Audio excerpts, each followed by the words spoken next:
Hola chicos, ¿qué tal? Sean bienvenidos a la sesión número de capacitación permanente para ustedes, el grupo de facilitadores. Espero que la sesión les sea de mucha utilidad. La verdad, vamos a ver un tema que es bien interesante. Me costó un poco de trabajo hacer que fuera bien. Espero que demos con el objetivo y poder abarcar todo lo que se supone que tenemos que abarcar. Pero para empezar, me gustaría comentarles esta parte. Para la sesión final, que es la sesión número 11, va a haber una evaluación. No tiene nada que ver con que te vayas a sacar un 10 o un 5 o que sea aprobado o que sea no aprobado, sino que va más bien en el sentido de saber qué tanto se logró con esta capacitación, ¿no? Entonces, para esta evaluación, ustedes van a presentar un caso. Y cuando me refiero a un caso, no me refiero a lo que pasó con un niño o con una niña, no. Un caso puede ser tu grupo con el que estás trabajando. Y ese es el caso, ¿no?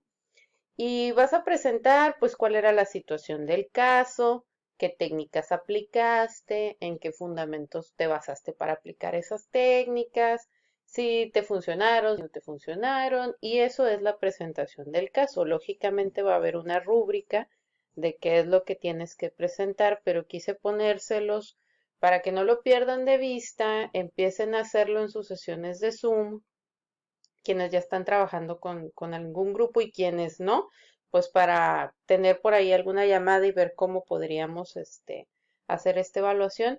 Y quienes sí están teniendo evaluaciones por Zoom y sesiones de trabajo con los niños por Zoom, pueden empezar a tomar screenshot de las cosas que están aplicando y bueno, todo eso que seguramente les va a servir. Así que dicho esto, pues vamos a empezar con el tema. Les recuerdo que lo que vimos en la última sesión y en la llamada de retroalimentación fue este asunto de los sombreros, ¿no? Que los sombreros es una actitud que nos ponemos como facilitadores y que puede ayudar al desempeño del grupo. En el caso de los grupos con los que nosotros trabajamos, decíamos que había 4 sombreros que eran importantes, que era el verde, el rojo, el amarillo y el azul. Y cada uno tiene sus características, pero de estos 4, el top 3 era el sombrero verde, el amarillo y el rojo, porque precisamente son los que más movilizan los aspectos de expresión emocional y de autocontrol.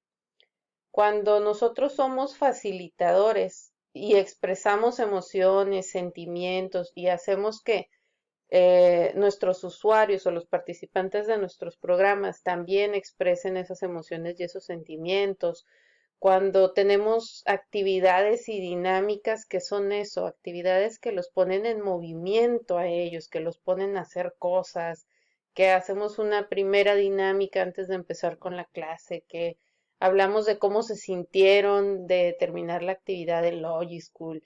Y bueno, todas estas cosas, estamos promoviendo la expresión emocional, que ahorita vamos a ver por qué las emociones son tan importantes para el aprendizaje. Y por eso es que el sombrero azul, que es el que tiene un 10%, el del director de orquesta, que es un poco más frío, que es un poco más controlador, no nos sirve con este grupo, ¿no? Habrá grupos con los que nos sirva perfecto, pero este no es uno de ellos. Entonces, vamos a tratar de usar estas actitudes en esta proporción, que es 30, 30, 30 y 10. Bien, entonces, les voy a hablar un poquito de la neuropsicología de las emociones. Las emociones, no crean ustedes que es algo que, ay, lo tienes en tu corazón y eh, es este cuento rosa que a veces vemos en las películas o que nos cuentan los amigos. No, pues, o sea, las emociones es toda una situación neuroquímica y anatómica que tiene mucho que ver con el aprendizaje, ¿no? Entonces, las emociones están específicamente en este sistema que se ve aquí de naranja, que es el sistema límbico. Es un conjunto de diferentes estructuras, entre ellas el lóbulo frontal. Pero ojo aquí, por eso les digo que con los niños son bien importantes trabajar las emociones, porque este lóbulo frontal termina de madurar cuando tenemos 21 años.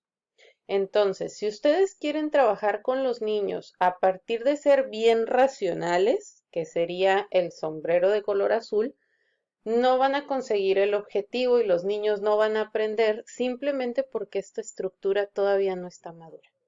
Entonces, tú necesitas apuntalarte en el resto de las estructuras que tienes aquí, que son las emociones. Por eso, aquí no se ve bien en el video, pero por eso es que es tan importante que tus actividades sean a manera de juego. Esa es la idea, que porque tú a partir del juego y también de ser un facilitador que expresa sus emociones, vas a conseguir que estas estructuras se activen, que son las que eh, de alguna manera ya terminaron su proceso de maduración en las edades en las que nosotros trabajamos con los niños, niñas y adolescentes, ¿no?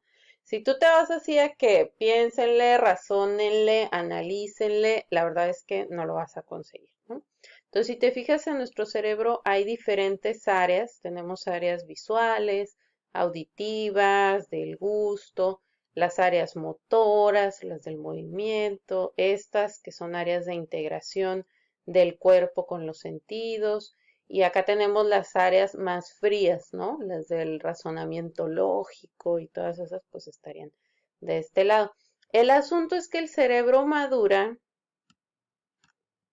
de aquí para acá, ¿ok? Entonces vuelvo a lo mismo. Cuando tú tienes niños, niñas y adolescentes, tienes que estar consciente de que el proceso de maduración de su cerebro no es el mismo que el que podemos tener tú y yo, que a lo mejor ya se terminaron de madurar todas las áreas cerebrales. En el caso de ellos, hay algunas que todavía están inmaduras, que son más bien estas, las prefrontales. Entonces, tú tienes que basarte o apuntalarte, como te decía hace rato, en estas estructuras, ¿sí? Por eso es que decimos que el juego es tan importante, porque el juego tiene que ver con los sentidos, tiene que ver con el movimiento, que son estas áreas que para su edad ya se encuentran maduras, ¿no? Además del sistema límbico. Entonces, la emoción tiene tres componentes.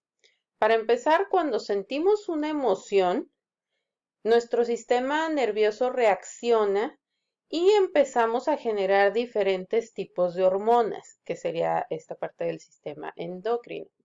Cuando tenemos una emoción, además, nuestros músculos también empiezan a responder y de ahí vienen las respuestas conductuales. Por ejemplo, un niño puede sentirse tan emocionado que salte de la silla. Y esa sería una respuesta conductual, pero que involucra a la musculatura y lógicamente el sistema nervioso y sistema endocrino, porque pues si no, ¿cómo separaría a ese niño de la silla? Y el componente número 3 es que nosotros valoramos esa emoción. Valoramos en el sentido que podemos darnos cuenta si es algo que se siente bien o que se siente un poco displacentero, como que no nos gusta. Le damos un valor, a eso se refiere que le das un valor a la emoción, que puedes decir, es buena o es mala, ¿no? Y eso también nos hace estar conscientes de nuestro estado emocional. Estos tres componentes son los que nos dan lugar a la emoción. Entonces, las emociones van a ser bien importantes porque nos permiten adaptarnos.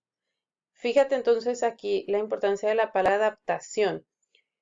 Te ponía el ejemplo de un niño que salta de la silla porque está súper emocionado. Eso es muy adaptativo si estás en una fiesta infantil, porque es lo que esperas, ¿no? Es lo que se hace en las fiestas, emocionarte de esa manera y moverte y todo eso.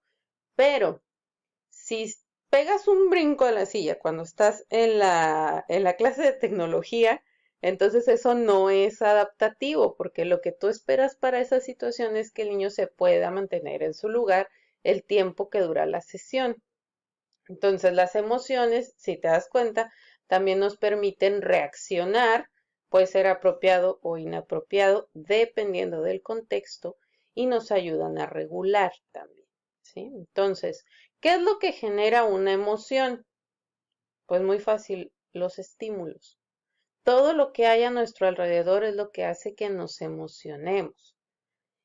Pero en este caso, ustedes como facilitadores son ese estímulo. Entonces, tú tienes que ser ese elemento que haga que se genere una emoción en cada uno de los niños, porque si no los emocionas no van a aprender y no vas a cumplir el objetivo. Y bueno, ya te estaba dando hace rato un montón de fundamentos más, ¿no? Pero ahí todavía hay algunos otros. Entonces, fíjate bien, cuando hay un estímulo emocional, como te decía, evaluamos ese estímulo, si es bueno, si es malo, me gusta, no me gusta. Eso hace que se active las ramas del sistema nervioso, que son todas estas reacciones que nosotros no controlamos, ¿no? Por ejemplo, que algo me emociona y me empiezan a sudar las manos y me empieza a lo mejor a faltar el aire y siento ganas de gritar y de salir corriendo. Todo eso sería la activación simpática. Y luego viene la experiencia de la emoción, que es cómo yo la entendí. O sea, si estoy en un concierto, va a ser como, ay, me la pasé súper bien. Que yo sea capaz de decir, me la pasé súper bien, es la experiencia de la emoción y me ayuda a retroalimentar. Retroalimentar es decir, ok, entonces como me la pasé muy bien, entonces puedo decir que los conciertos son buenos, ¿no? Y eso tendría que ver con mis experiencias previas de la situación. Y lo mismo pasa en una situación de clase. De las clases que tú das en tecnología, en el huerto o en los diferentes programas que tenemos en Create Purpose, ahí están también los estímulos emocionales. Así que el debate es, ¿qué es mejor, la emoción o la razón? Bueno, para empezar, muchas veces nos desgastaríamos menos si dejamos que sean las emociones las que resuelvan por sí mismas a los problemas, ¿sí? Entonces las emociones nos van a decir cuando algo es relevante o no. Si algo me emociona mucho, yo voy a decir, pues entonces sí le voy a dedicar tiempo, voy a hacer esto, voy a hacer lo otro, me gusta. Y en función de eso resolvemos, que en este caso quiere decir decidimos. Pero si la emoción me dice, híjole, esto no es tan relevante, no es tan importante, pues igual y me pongo a hablar con mi compañera, ¿no? ¿Qué importa? Respecto a esto, hay una hipótesis que dice que gracias a la emoción dirigimos todos nuestros recursos de atención o de memoria a ciertas cosas de la situación, pero también gracias a eso aprendemos y aprendemos de lo que hicimos, porque va a ser más probable que yo repita algo si eso me hizo sentir bien. Entonces, si toda la situación de la sesión de la clase de tecnología me hace sentir bien, va a ser más fácil que yo repita lo que hago ahí que me hace sentir bien. Por eso es que muchos niños reaccionan súper bien a que tú los estés recompensando, porque eso hace que se sientan bien. Y recuerden que las recompensas no son únicamente materiales. Dar palabras de aliento, hablar de lo que sienten, todo eso pueden ser buenas recompensas que los niños van asociando, ¿no? Hice esto y me fue bien, o hice esto, entonces el profe hizo tal cosa y eso me hizo sentir súper bien. Y se va a repetir ese ciclo entonces, ¿sí?